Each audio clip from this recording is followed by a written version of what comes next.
Hello friends, welcome to my channel. আমি chilli chicken অনেক রকমভাবেই বানিয়ে থাকি, তবে এর আগে যে চিলি চিকেনের রেসিপিটি তোমাদের সাথে শেয়ার করেছিলাম তোমরা অনেকে খুব পছন্দ করেছো।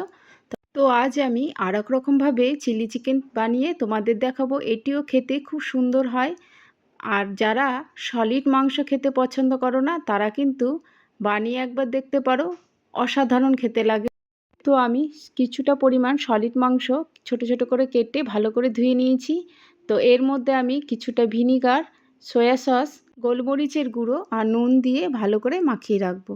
10 মিনিট পর এতে আমি একটি ডিম ফাটিয়ে দেব আর দিয়ে দেব 3 চামচের মতন কর্নফ্লাওয়ার। তারপরে ভালো করে মাখিয়ে নিতে হবে। ভালো করে মাখিয়ে নিয়ে কড়াইয়ে তেল গরম করে আমি চিকেনগুলো পকোড়ার মতন করে খুব সহজেই খুব কম উপকরণেই এই চিলি চিকেনের রেসিপিটি বানিয়ে নেওয়া যায়। পোলাও, রুটি, পরোটা যা খুশির সাথে তোমরা খেতে পারো, দারুণ খেতে হয়। আমাদের সলিড মাংস কেউ পছন্দ করে না, তাই আমি সলিড মাংসগুলো রেখে দিয়ে এরকম একদিন বানিয়ে ফেলি। তো দেখো এখানে পকোড়াগুলো প্রায় ভাজা হয়ে গেছে। এরপরে আমি সামান্য একটু আদা আর একটু রসুন পেস্ট করে রেখেছি, আর এতে আমি দিয়ে দেবো অল্প পরিমাণ ক্যাপসিকাম আর অল্প পেঁয়াজ আর ক্যাপসিকামটাকে এরকমভাবে আমি কেটে নিয়েছি, নিয়ে হালকা ফ্রাই করে এই চিকেনের সাথেই তুলে রেখে দেব। তারপরে দেখো ওই তেলেই আদা আর রসুনটা আমি একটু ভেজে নিয়েছি, নিয়ে কিছুটা কাঁচা লঙ্কা চিড়ে আমি দিয়ে দিয়েছি। কাঁচা লঙ্কা, আদা, রসুনটা একটু ভাজা হয়ে গেলেই সামান্য একটু জল দিয়ে এর মধ্যে আমি একটু নুন দিয়ে দেবো পরিমাণ মতো।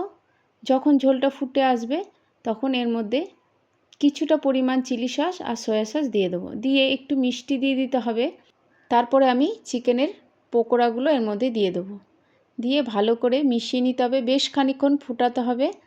যখন সসটা একটু গাঢ় হয়ে আসবে তখন এতে আমি 1 চামচের মতন কর্নফ্লাওয়ার গুলে দিয়ে দেবো।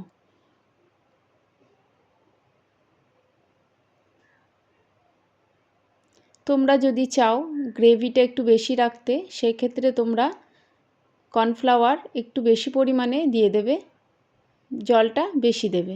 এরপরে রেডি হয়ে গেছে আমাদের চিলি চিকেন। তোমাদের যদি ভালো লাগে অবশ্যই একটি লাইক করো, আর কেমন লাগলো কমেন্টে জানিও। দেখা হবে অন্য কোনো ভিডিওতে। সবাই ভালো থাকবে, সুস্থ থাকবে। আজকের মতো এই পর্যন্ত। টাটা।